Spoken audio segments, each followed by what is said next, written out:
Democrats, how you doing? Hey. Well, I'm delighted to be here. I met many of you. So this journey on this election cycle started for me in March of last year.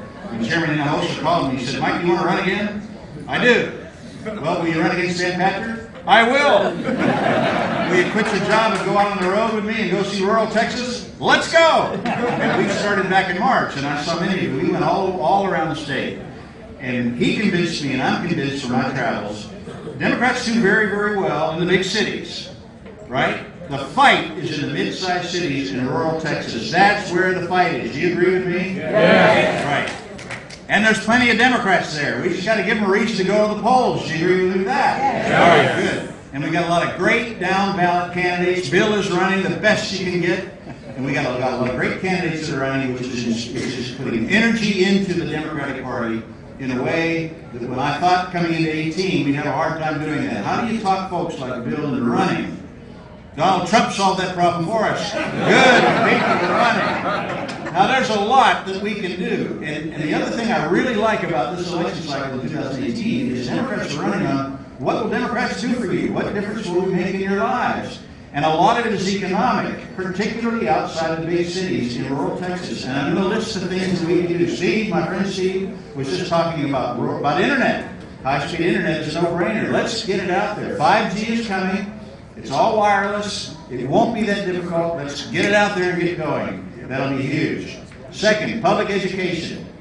If you go to my website, collierfortexas.com, find a report that I wrote. I'm mischievous. You know, I'm Dan Patrick's first nightmare. I'm a Democrat and I'm an auditor. I went and looked, I picked the top 100 school districts in the state, many of them outside the big cities, and I showed where's the money coming from in 2010, where's the money coming from in 2017, and how badly are we getting ripped off, and it's bad. And lots, if not most, school districts, our spending per student is going down, but our taxes per student are going up. Now, if you look at it as economists might, what is happening is the state is stripping wealth out of our non-urban communities and using that money to pay its own freight. So when we reverse that and have state money start funding public education, then more money flows into rural Texas, and that creates economic vitality, and that's a big part of what Democrats will do. Second, expanding Medicaid.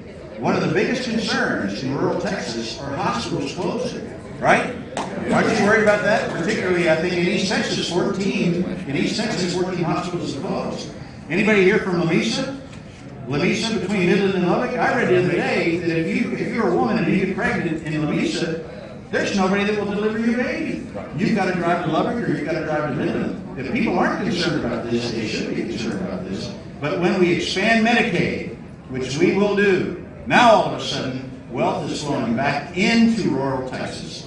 So you do those three things: high-speed internet, improve public education, get Medicaid, expand Medicaid. Now all of a sudden, rural Texas is starting to feel it.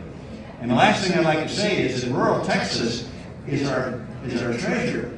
I mean, we love rural Texas, don't we? It's not just an economic question. It's one of the reasons why I love this state. If you have a chance to drive around like I do, and you get to crisscross it on these state highways, you love these communities. And when you drive through a community that's become a job desert, and it's closed up, and it's once proud heritage, and it breaks your heart, and that has to change. And the policies that I just outlined will be a huge step forward. Last thing I'd like to say is we need to have a Texas Economic Development Corporation designed specifically to incentivize investment in starting businesses in rural Texas. If they can do that for their campaign donors, then the Democrats can do that for Texans, and we will. So that's